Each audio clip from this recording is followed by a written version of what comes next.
Jelang pemilu 2024, berbagai lembaga survei mewarnai hasil elektabilitas partai dan para kandidatnya. Seperti Poltreking Indonesia yang melakukan survei pada 26 November, 2 Desember menyatakan bahwa Pulau Jawa memiliki peluang kemenangan tertinggi pada pemilu baik itu calon presiden dan partai politik. Direktur Eksekutif Poltreking Indonesia Hanta Yuda memastikan siapapun kandidat yang bisa menguasai Pulau Jawa, maka peluang kemenangan pemilu baik itu calon presiden dan partai politik menjadi besar. Hal itu disebabkan karena pemilih di Pulau Jawa dapat menguasai total hampir 50% suara se-Indonesia.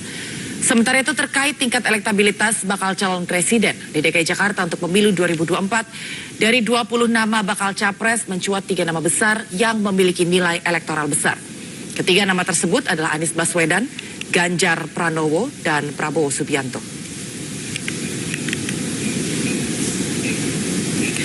Ya pemirsa, nama Erick Thohir kembali muncul dalam bursa Capres dan Cawapres pada pemilu 2024. Survei Poltreking pada rentang 26 November hingga 2 Desember 2022 menyatakan Erick Thohir mendapatkan raihan tertinggi sebagai calon wakil presiden di Jawa Tengah. Direktur Eksekutif Poltreking Hanta Yuda mengatakan kepada 10 cawapres potensial elektabilitas nama Erick Thohir menjadi yang tertinggi. Erick Thohir mampu meraih 25,4%, disusul cukup jauh Ridwan Kamil dengan 10,4%. Tidak hanya itu, raihan Erick Thohir di provinsi-provinsi di Pulau Jawa cukup baik. Di Jakarta, Erick Thohir menempati posisi kedua dengan 17,2%. Banten di posisi keempat dengan 11,7%, Jawa Barat di posisi ketiga dengan 10,3%.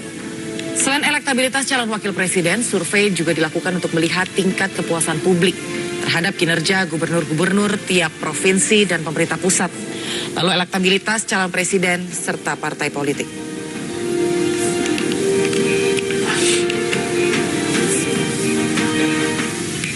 Pemirsa, untuk membahas lebih lengkap survei Poltreking yang dilakukan 26 November hingga 2 Desember 2022, sudah terhubung dengan kami melalui sambungan Zoom Direktur Eksekutif Poltreking Indonesia Hanta Yuda. Selamat sore Pak Hanta Yuda. Selamat sore Anggi. Sehat Pak Hanta Yuda? Alhamdulillah sehat.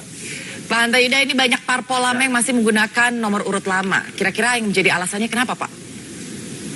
Ya, karena dari sisi ingin dikenal oleh publik ya. Pertama, mereka parpol sudah cukup dikenal di publik, kemudian kalau dengan nomor yang sama itu lebih mudah untuk melakukan sosialisasi.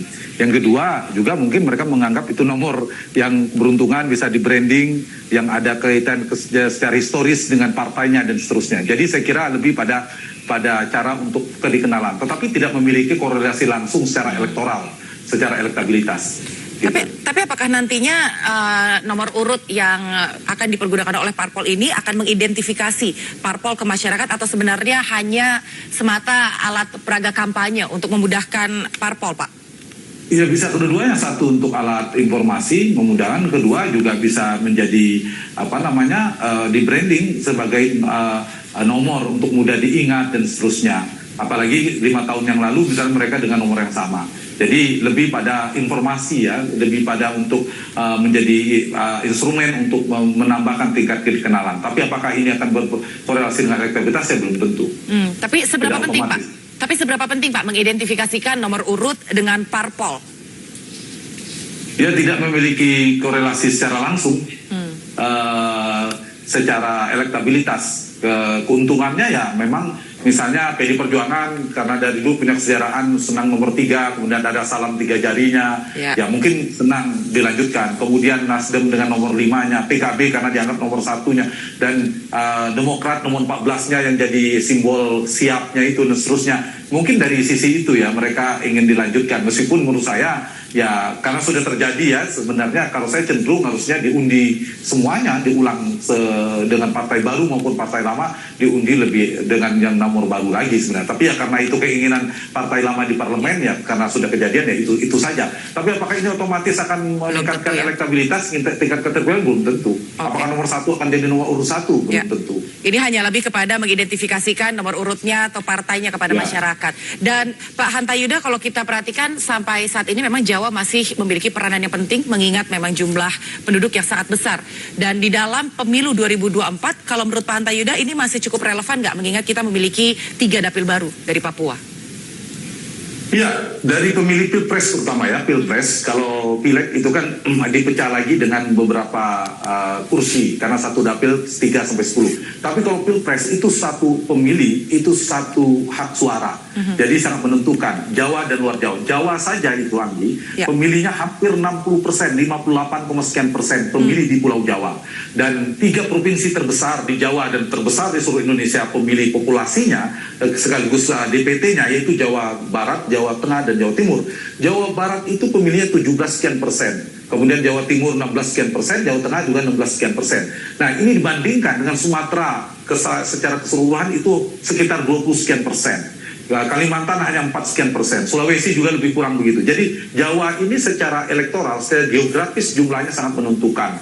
Nah, kalau bisa memenangkan Jawa, sebuah partai politik memenangkan salah satu provinsi saja, misalnya Jawa Barat, misalnya PDI Perjuangan pemenang pemilu ini, karena dia sangat menang mutlak ya. Di Jawa Tengah, kemudian di Jawa Barat juga itu berganti pemilihnya. Begitu juga di Pilpres sebenarnya. Kalau kita belajar, kalau ada pasangan calon presiden memenangkan 2 di antara 3 provinsi terbesar yang saya sebutkan tadi, Jawa Barat, Jawa Tengah, Jawa Timur, biasanya dia akan menjadi pemenang pertarungan di Pilpres. Contohnya di 2014 dan 2019 yang lalu, Pak Prabowo basisnya di Jawa Barat. Nah, menang di 1 Jawa Barat, tapi Pak Jokowi menang di 2, Jawa Tengah dan Jawa Timur, dan pemenangnya akhirnya adalah Pak Jokowi. Nah, data inilah yang saya kira menunjukkan Jawa menjadi penting. Kami melakukan survei 1.000 responden di setiap provinsi di Pulau Jawa, itu Banten, DKI, Jawa Barat, Jawa Tengah, dan Jawa Timur. Kemudian dilihatlah dengan tadi sudah di prolog Anggi di MNC News tadi sudah sangat lengkap ya ditampilkan bagaimana peta kekuatan elektoral capres maupun cawapresnya. Kalau kita lihat dari adanya 3 dapil baru di Papua, dan ini bukan level kabupaten tapi provinsi, nantinya akan ada perubahan yang signifikan nggak sih Pak? Kalau untuk capres tidak terlalu signifikan ya, karena jumlah capres itu bergantung pada pemilih, jumlah DPT, jumlah orang memilih, dan itu akan bergantung pada pilihan. Yang membedakan Papua mungkin cara proses pengambilan suara ya, yang tidak satu orang tapi diwakilkan kepada misalnya ada kepala suku dan seterusnya. Tapi dari sisi pemilih legislatif yang masih mungkin ya, karena ada perubahan jumlah dapil, kemudian jumlah dapilnya ditambah, jumlah kursi bisa jadi mungkin bertambah. Saya kurang perlu dilihat data detailnya. Tapi untuk Pilpres praktis tidak memiliki dampak. Ya. Kalau untuk Pilpres sendiri tadi disampaikan tidak terlalu berdampak, tapi untuk pemilihan legislatif ini cukup menjadi tantangan. Kalau menurut Pak Hanta Yuda sendiri, gimana nantinya parpol-parpol ini bisa mengambil suara di dapil-dapil yang baru? Karena yang tadi sudah saya sampaikan bahwa ini levelnya kepada level provinsi, bukan lagi kabupaten.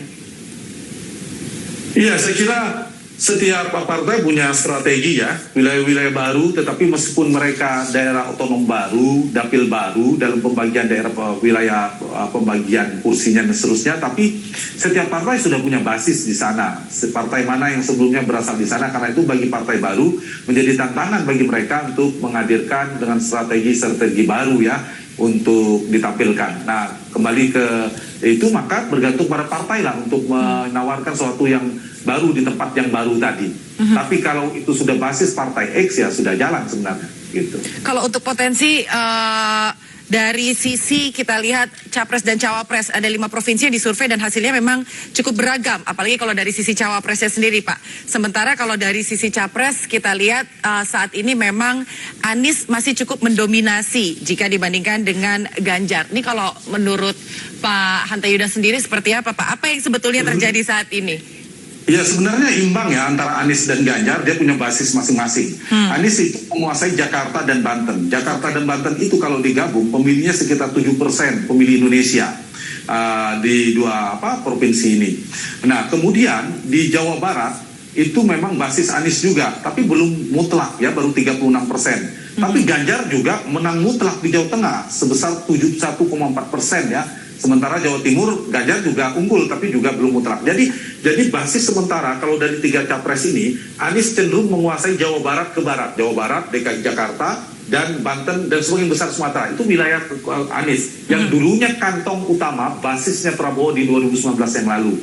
Nah, Pak Prabowo agak melemah di wilayah-wilayah basisnya Pak Prabowo karena sudah tergerus berbagi dengan Anies Baswedan. Sementara Ganjar Pranowo itu mendapat limpahan dari basisnya Jokowi, Pak Jokowi pada 2019 yang lalu. Itu basisnya mulai dari Jawa Tengah, Jawa Timur, dan sebagian besar provinsi di Indonesia wilayah timur, Kalimantan dan Sulawesi itu sekarang menjadi basisnya Ganjar. Jadi mereka punya basis masing-masing ya dari sisi secara elektoral. Jadi kompetitif ya baik Ganjar maupun Anies. Memang Anies cenderung mengambil basis Prabowo di 2019, sementara berbagi lagi dengan Prabowo. Kemudian Ganjar cenderung bisa mengkapitalisasi dalam arti lebih banyak mendominasi, memonopoli tanda petik dari pemilih Jokowi di 2019 yang lalu. Jadi mereka kompetitif karena itu di survei kami antara Ganjar dan Anies itu sangat kompetitif. Iya.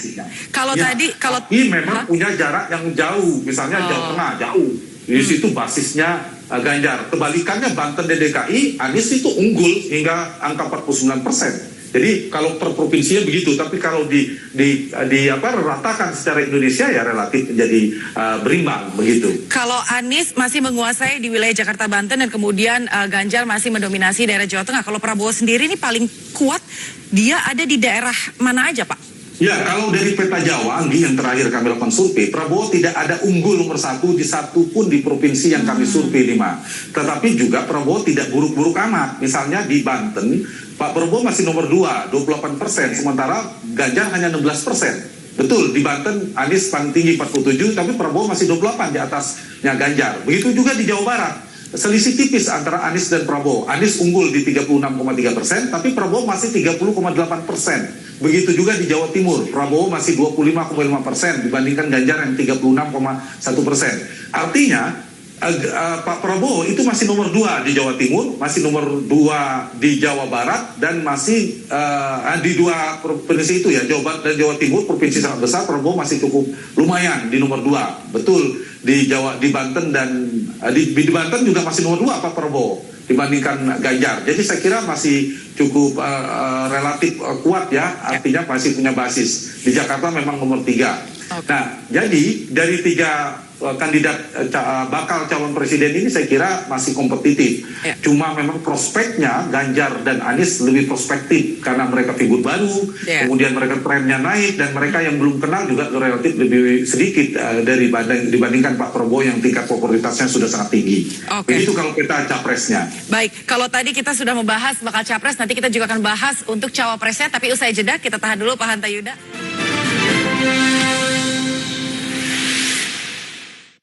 Baik pemirsa, kita kembali berbincang dengan Direktur Eksekutif Poltreking Indonesia, Hanta Yuda. Pak Hanta Yuda, kalau tadi kita sempat membahas tentang bakal calon presiden. Kalau kita mau membahas lagi untuk cawapresnya, ini cukup beragam temuan atau survei yang kita lihat di beberapa provinsi. Nah ini kalau Pak Hanta Yuda, Poltreking melihatnya seperti apa Pak? Ada temuan apa?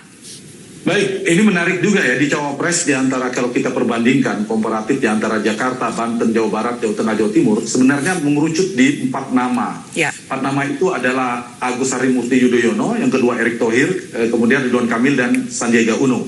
Tapi kalau kita lihat 2 digit ya, yang jadi ukuran kami yang tembus di atas 10%, di Jakarta misalnya ada 4 nama, AHY, Erick Thohir, Ridwan Kamil dan Sandi. Kalau di Banten ada 4 nama, AHY, Ridwan Kamil, Sandi dan Erick Thohir. Kemudian di Jawa Barat Ridwan Kamil, AHY, Erick Thohir. Jawa Tengah yang paling tinggi hanya Erick Thohir, kemudian Ridwan Kamil. Jawa Timur 2, Imbang, Khofifah dan Erick Thohir. Kalau kita perhatikan memang dari 5 provinsi ini Erick Thohir selalu masuk di dalam di dalam perolehannya selalu di atas 10%. Jadi 5 kali dia muncul selalu di 3 besar ya di 5 provinsi ini. Sementara yang kedua itu adalah Ridwan Kamil. Ridwan Kamil muncul di 4 daerah. Ridwan Kamil tidak muncul di Jawa Timur. Tidak sampai 10%, tapi di luar Jawa Timur, Ridwan Kamil, di Jawa Tengah, Jawa Barat, Banten, DKI, dia muncul di 3 besar.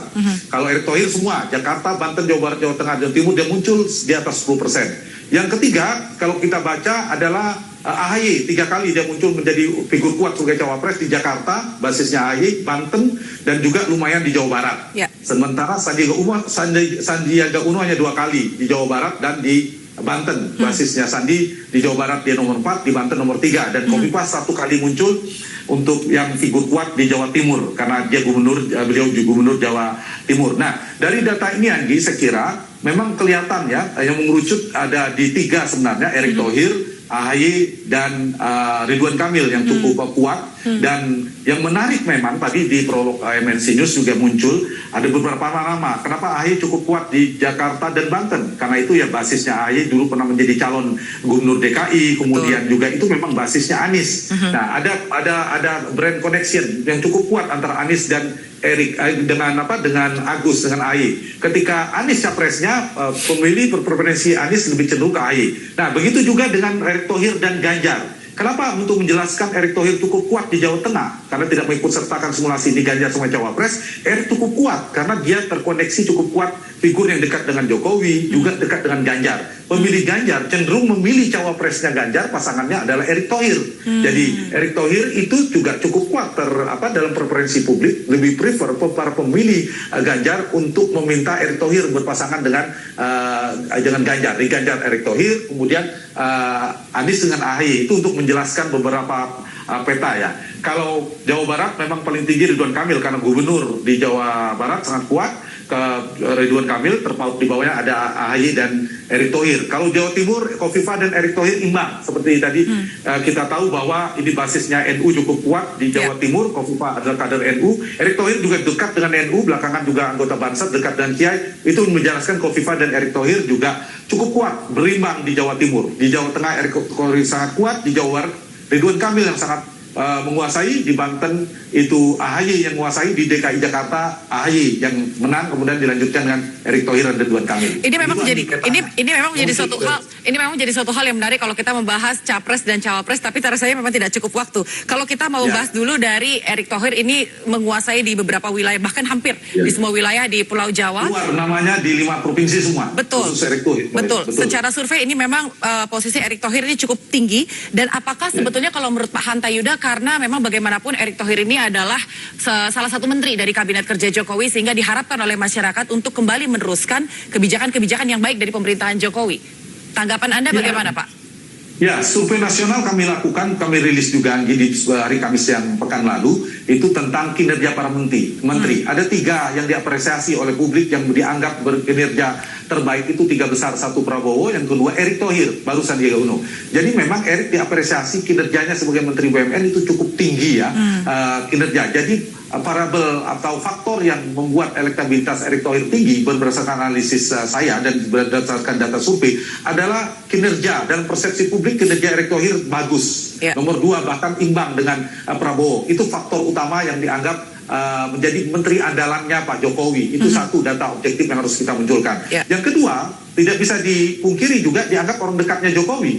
Di basis-basis Pak Jokowi, Erick Thohir cukup tinggi. Belakangan bahkan ditunjuk menjadi ketua penelitiannya pernikahan putra presiden kan. Jadi sangat dekat, ditunjuk memimpin perhelatan kegiatan-kegiatan internasional, penyelenggaraan yang ditunjuk oleh presiden, kepercayaan kepada Erick Thohir juga tinggi. Faktor-faktor itu terlihat kedekatan pada Jokowi. Yang ketiga adalah dengan Ganjar. Itu sudah dipersepsikan seringkali dipasangkan antara Ganjar dengan Erick Thohir, itu cukup kuat. Jadi 3 faktor utama ini saya kira yang menyokong elektabilitas Erick Thohir. Kinerjanya dipersepsikan positif sebagai menteri berprestasi. Kedua tadi pengaruh dari Pak Jokowi, dan ketiga adalah brand connection-nya 2 figur ini dengan Ganjar Pranowo. Jadi basis Ganjar itu cenderung memilih Erick Thohir sebagai cawapres. Basisnya Anies cenderung ke AHY gitu kira-kira. Jadi pasangannya saat ini di masyarakat itu adalah Erick Thohir dengan Ganjar, karena itu tadi kinerja, kedekatan dengan Jokowi, limpahan begitu ya. Dan sementara untuk Anies Baswedan ini dengan AHY. Mas Hanta Yuda, kalau kita lihat nama AHY ini ada di bursa cawapres, dan tadi juga sudah sempat disampaikan bahwa memiliki rekam jejak sempat menjadi calon gubernur pada saat itu. Sementara untuk data sendiri ini kan tidak berbanding lurus ya dengan Partai Demokrat. Nah, ini seperti apa Mas Hanta Yuda melihatnya? Iya, memang tidak otomatis ya pemilih partai itu akan sama dengan pilihan di Pilpres. Tapi paling tidak kalau kita lihat di peta 2 partai itu, baik di Jakarta maupun di Banten, saya kira juga Demokrat tidak buruk-buruk sekali ya di situ. Di Banten lumayan, dia sebagai partai menengah lah, katakanlah bisa dikatakan sebagai partai papan tengah, bahkan lumayan tinggi. Misalnya Demokrat di data kami itu 9% di Jakarta. Ya. Artinya bukan partai kecil. Ya. Kemudian juga di Banten kalau kita perhatikan datanya, saya buka dulu. Kemudian di Banten juga Partai Demokrat juga lumayan perolehannya di angka 12%, 2 digit bahkan. Ini menjelaskan bahwa Partai Demokrat cukup kuat di Banten. Itu juga yang menjelaskan mengapa AHY cukup tinggi perolehan di Banten. Jadi perolehannya ini membasis partainya lumayan AHY. Yang kedua adalah memang pernah punya basis di Jakarta. Dan ketiga tadi punya brand connection ke Anies Baswedan. Sama dengan tadi untuk menjelaskan paket ya, pemilih Anies itu cenderung di Jakarta pengennya AHY gitu, kira-kira begitu. Di Banten juga begitu. Sama dengan Ganjar, lebih memfavoritkan pemilih Ganjar sebagai cawapresnya, pasangannya adalah Erick Thohir. Jadi itu basisnya sudah terbelah, sudah kelihatan ya. Meskipun ya Anggi di Jakarta meskipun AHY tinggi, di situ Erick Thohir juga tinggi loh. Nomor 2 karena dia sebagai menteri ya. Menteri kan aksesnya, pemberitaannya, media di Jakarta juga cukup kencang. Jadi diikuti nomor 2 di Jakarta itu setelah AHY adalah Erick Thohir. Itu yang menarik 2 cawapres ini. Baik. Kemudian di Banten, Erick Thohir memang bukan nomor 2, tapi AHY cukup kuat di Banten. Itu untuk menjelaskan tadi yang jawaban saya kepada Anggi, sekaligus tadi menjawab mengapa Erick Thohir juga kuat di Jawa Tengah. Selain soal kinerjanya, karena itu basis Jokowi dan basis Ganjar, dan mereka terkoneksi cukup kuat dalam preferensi pemilih. Di Jawa Timur juga Erick Thohir cukup kuat karena untuk menjelaskan hal yang sama dengan faktor itu tadi. Sama halnya AHY di Jawa Barat. Begitu. Sementara kalau misalnya kita lihat dari hadirnya nama-nama ini, ada Erick Thohir, kemudian ada Ridwan Kamil, kemudian ada Anies Baswedan, ada AHY katakanlah begitu. Nama-nama yang muncul ini saat ini memang belum memiliki kendaraan politik. Apakah memang sudah seharusnya melakukan pendekatan kepada partai-partai politik atau seperti apa Mas Hanta Yuda melihatnya? Iya betul, pertanyaannya bagus karena yang kita ukur ini kan elektabilitas, tapi ujungnya berdasarkan konstitusi kan yang punya boarding pass bukan mereka. Mereka punya elektabilitas tapi boarding passnya dipegang oleh partai politik. Tapi partai juga pasti mempertimbangkan figur-figur kuat, figur-figur yang punya prospek elektoral yang kuat. Jadi saya kira harus melakukan komunikasi, para figur-figur potensial harus melakukan komunikasi dengan partai politik. Sebaliknya partai politik juga perlu mencari figur-figur yang kuat agar mereka tidak hanya di pileg tapi di pilpresnya juga bisa memenangkan pertarungan. Figur-figur kuatnya sudah terlihat tadi saya katakan di Jakarta itu AHY cukup kuat, diikuti Erick Thohir, berarti kan itu kan jadi pertimbangan partai. Banten juga begitu. Erick Thohir tidak kuat tapi AHY cukup kuat. Di Jawa Barat Ridwan Kamil yang paling kokoh. Jawa Tengah Erick Thohir sangat dominan. Di Jawa Timur ada 2 yang dominan. Nah ini partai ya yang ditampilkan ini kelihatan juga yang kita prediksi ada kemungkinan pemenang-pemenang partai yang pegang juga sudah ada itu. Baik. Di Jakarta PDIP, Nasdem, PKS itu relatif imbang. Di Banten ada 5 partai yang imbang. Kemudian di Jawa Barat ada 3 partai yang berimbang, PDIP, Golkar, Gerindra. Jawa Tengah PDIP dan PKB, Jawa Timur PKB dan PDIP. Jadi peta ini memberikan data ini ya, Agi. Capres potensial ada 3, Ganjar, Anies, dan Prabowo. Kemudian cawapres tadi ada Erick Thohir, ada AHY dan Ridwan Kamil yang terkuat di 3 itu. Kemudian partai juga berbeda di antara 5 provinsi itu punya basis yang berbeda-beda. Tapi politik masih dinamis, masih mungkin ada perubahan. Masih mungkin ada perubahan. Baik, Pak, yang terakhir Pak Hanta Yuda, kalau tadi kita sudah membahas capres dan juga cawapresnya, tapi ada satu pasangan capres yang kita mau tahu juga apakah Sandiaga Uno sampai saat ini masih dikategorikan sebagai cawapres yang cocok untuk Prabowo atau kira-kira ada nama lain yang menurut Pak Hanta Yuda muncul sepertinya sebentar lagi? Iya, ini juga menarik ya. Saya tadi mencatat Pak Sandiaga Uno muncul dari 5 atau 2 digit di 5 provinsi ini hanya 2 kali. Pertama di Jakarta karena Sandiaga Uno memang mantan wakil gubernur Jakarta. Yang kedua adalah di Banten di 13%. 2 provinsi ini Sandi masih punya ceruk tapi tidak begitu kuat lagi. Sandiaga Uno tapi dibandingkan dia sebagai mantan cawapres harusnya lebih dari ini. Mantan wakil gubernur lebih dari ini. Saya kira Sandi termasuk salah satu yang agak melemah posisi elektoralnya. Dan posisi basis Sandi masih ada di mana? Di basis Prabowo Sandi di Pilpres yang lalu. Pilpres 2019 yang lalu kan ada selain Jakarta karena dia pernah menjadi wakil gubernur. Di Banten itu daerah dimenangkan oleh Prabowo Sandi. Nah di Banten Sandi masih masuk 3 besar, tapi di Jawa Barat Sandi tidak masuk lagi 3 besar. basis Sandi ini agak beririsan sedikit memang ke Prabowo. Kalau tadi pertanyaannya Prabowo lebih ke mana, data kami ada di data survei nasional saya bagi, yang lebih terkoneksi ke Prabowo memang bukan Sandiaga Uno, tapi ada kecenderungan salah satu ada nama di luar ini yaitu Muhaimin Iskandar, karena sering Caimin dikait-kaitkan dengan Prabowo dan Caimin. Tapi secara elektabilitas yang juga dipreferensi oleh publik, nama-nama lainnya juga muncul untuk Prabowo. Ada nama AHY sendiri selain Sandi dan Erick Thohir, itu juga menjadi calon-calon yang disebutkan cocok kepada Prabowo. Kita tahu Prabowo kan mempertimbangkan ada 3 nama kalau tidak salah yang beredar dalam elit partainya, yaitu Kofifa, Muhaimin Iskandar dan Erick Thohir. Dan saya kira punya data pembanding ya, data elektabilitas ini untuk dijadikan pertimbangan bagi partai-partai politik. Baik, tentunya kita akan melihat seperti apa nantinya perkembangan lebih lanjut, karena seperti yang tadi Pak Hanta Yuda sampaikan, ini masih begitu dinamis. Masih begitu dinamis. Baik, terima kasih Pak Hanta Yuda. Tapi kalau capres sudah sulit ya, di luar 3 nama itu udah agak sulit akan muncul. Baik, nama-nama lain. Baik, terima kasih Pak Hanta Yuda untuk waktunya selaku Direktur Eksekutif Poltreking Indonesia. Selamat sore Pak.